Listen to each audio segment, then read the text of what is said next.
Hi, welcome to Bookie. To unlock more world-class bestseller, please download our app. Just search for BOOKEY at Apple Store or Google Play. You will get 7 days free trial with more features. Today we'll be unlocking the book The Essential Drucker. In the long course of human history, the rapid rise and extensive influence of management are beyond the scope of many other systems. In less than 150 years, management has profoundly changed the economic and social organization of developed countries. Although new management problems continue to arise, Drucker's basic principles still apply when it comes to finding solutions. As such, whether you are new to management or an experienced manager, if you have limited time and can only read one book of management, The Essential Drucker couldn't be a better choice. The author of the book is Peter Drucker, known as the father of modern management. His ideas have been adopted in over 130 countries, influencing countless people. He was the first to conduct a scientific and systematic study of management as a discipline, thus pioneering management studies. His management theories bridge the industrial age to the knowledge age. His works have left a profound impact on the development of sociology and economics. Many entrepreneurs such as Andy Grove, president of Intel, and Bill Gates, founder of Microsoft, were deeply influenced by his theories. Drucker wrote 39 books during his lifetime, 15 of which are related to management. He has written monthly management column articles in the Wall Street Journal for 20 consecutive years. The Essential Drucker was written and compiled from Drucker's nearly 60 years of management experience and works, which is of great help for us to understand the essence of Drucker's thought on management. In today's Bookie, we will spend approximately 30 minutes going through this book in 3 parts. Part 1, How to Properly Manage Companies. Part 2, Becoming an Effective Executive. Part 3, The Challenges Ahead. As we all know, enterprise management is a systematic project. It covers all aspects of an enterprise, from the purpose and objectives of a business to its organizational structure, product, service, and marketing. If an enterprise wants to manage itself properly, it must first have good corporate purposes and objectives. How should a company's purpose and objectives be formulated? Drucker argued that its purpose must lay outside of the business itself, namely to create customers. As is well known, commercial markets are not formed naturally, rather they are created by business people. For example, the mobile phone market that we see nowadays didn't exist 50 to 60 years ago. However, with the development of science and information technology, business people have turned the potential need for convenient communication into a realistic demand, thereby creating the cell phone market. President of General Electric Jack Welch once said that the essence of business is to discover needs, create value, meet demand, and get returns. As such, in the process of defining a company's purpose, customers must be the starting point. This customer-centric approach is the purpose behind numerous famous companies. For example, for Amazon, the largest online shopping e-commerce platform in the world, their corporate purpose is to be the world's most customer-centric enterprise. For Amazon, their clients are both buyers and sellers. Only by properly serving both buyers and sellers can Amazon continuously survive and develop. Without external customers, even if the company were to have the most cutting-edge technology, there would be no basis for its existence. Of course, for a company to achieve long-term growth, it is not enough to have one good purpose and mission. It must also have a high-quality team. It can be said that people must be the central force in achieving corporate goals. In the early stages of Facebook, Mark Zuckerberg set up a recruitment process that required leaders from various departments to visit campuses regularly, and to attend tech gatherings and important national tech events. Facebook executives often stood at the gates of Stanford University looking for engineers. Facebook staff took this sideline job seriously, voluntarily setting up a recruitment website. It is safe to say that the success of Facebook comes from its success in selecting the talent that make up the team. The long-term growth of an enterprise depends not only on acquiring first-rate talent, but also on having a reasonable personnel decision-making mechanism. So, what principles do personnel decisions need to follow? The first principle is the principle of prioritizing personnel decisions. This means that of all decisions made by managers, personnel decisions are the most important.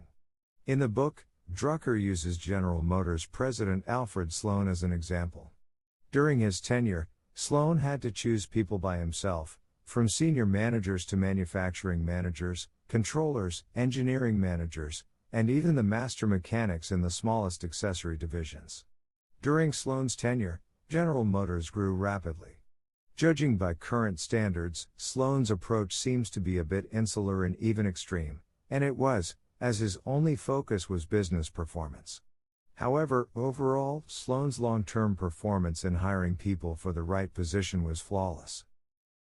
The second principle is the principle of management responsibility. What does this mean? This is to say that managers take responsibility over the manner in which employees perform at work. If a manager places someone in a certain position in which they are performing poorly, the manager cannot solely blame the employee for the entire problem, but must reflect on whether they themselves have made a bad decision. During World War II, George C. Marshall, Chief of Staff of the U.S. Army, famously said, "All bucks stop with me." Once a military mission came up, he would appoint the person he thought was most appropriate for the job. If the person did well, he gave him due credit, and if this person performed poorly, he would be asked to leave. Marshall also stipulated that all subordinates could report anything directly to him, so that he could understand the progress of each mission and be responsible for the entire military operation. The third principle is the principle of effectiveness, that is, to do things efficiently. Drucker pointed out in the book that there is not much correlation between a person's effectiveness and their intelligence, imagination, or knowledge. The effectiveness of an individual's work depends solely on whether the work is sufficiently well organized and systematic. If managers cannot make proper and effective use of the employees could choose to abandon their managers at any time. Finally, the one don't in personnel decision making is to not give new employees major assignments, as doing so only compounds risks. Newcomers need a process of adaptation. Major assignments should be given to someone whose behavior and habits you know, and who has already earned trust and credibility within your organization. We have just discussed the basic principles for personnel decision-making. Now let's turn our attention to entrepreneurial strategies. Drucker proposed 4 of them in his book. Firstly, being fastest with the mostest. Secondly, hitting them where they ain't. Thirdly, ecological niche. And fourthly, changing the economic characteristics of a product, a market, or an industry. Being fastest with the mostest, using Drucker's metaphor, is like sending a rocket to the moon. If the timing of the arc is even slightly deviated off track, the rocket will disappear into outer space. This means that this strategy is difficult to adjust or modify once implemented. Enterprises adopting this all-or-nothing strategy need to set clear goals, and be prepared to mobilize resources on a large scale. After achieving initial success, they must strive to maintain an advantageous position, otherwise they will end up creating markets for competitors. Therefore, companies need to eliminate the old processes they used before competitors learned to make new products, and reduce product prices in order to prevent competitors from participating in the competition. Since the output of most innovation opportunities are not enough to cover the cost of the inputs, Drucker recommends adopting this strategy with caution. Hitting them where they ain't is a strategy that targets the existing products or services in the market. We can use creative imitation to find the weaknesses and deficiencies of an existing product or service, and then develop effective attack strategies. Enterprises adopting this strategy will need a certain degree of innovation. Such innovation may be technological innovation, product function improvement, business model innovation, and so on. This strategy is much less risky than the previous all-or-nothing one. Moreover, often in the high-tech field, this strategy can make a big difference. Ecological niche is a strategy that refers to a product or service market that contains abundant market opportunities, but does not yet exist on a large scale. For example, When we talk about specific markets and target audiences, we are often actually talking about small specialized markets. The purpose of the ecological niche strategy is to enable enterprises to avoid competition and challenges from other corporations, and gain absolute control in professional markets. For example, the Alcon company mentioned in the book invented an enzyme that could save doctors one step in the process of performing cataract surgery, making the entire surgical process more compact and reasonable. For most of us, the market demand for this enzyme is determined by the number of cataract surgeries, so many people are reluctant to invest in research and development in this small and specialized market. As a result, Alcon has very few industry competitors, and has absolute control over the marketization of this enzyme. Changing the economic characteristics of a product, a market, or an industry is another strategy. As we mentioned earlier, the ultimate goal of an enterprise is to serve customers, which exists outside the enterprise.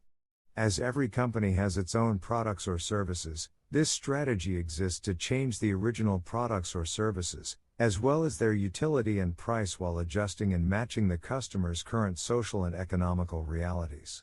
This ends up delivering what represents true value to customers. In this way, a company's original products or services can generate new value.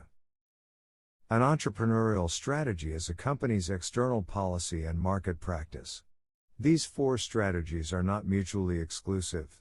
Entrepreneurs often apply a combination of multiple strategies, each of which inevitably have some limitations and risks. This requires entrepreneurs to weigh the pros and cons, and make choices according to the actual circumstances of the stage of development the company is in.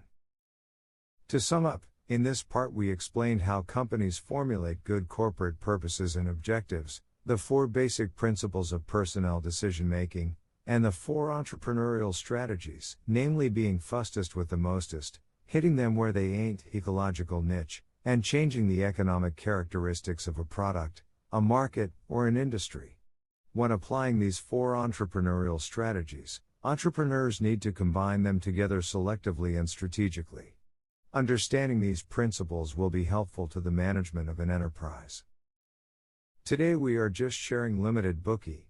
To unlock more key insights of world-class bestseller, please download our app. Just search for BOOKEY at Apple Store or Google Play. You will get 7 days free trial with more features.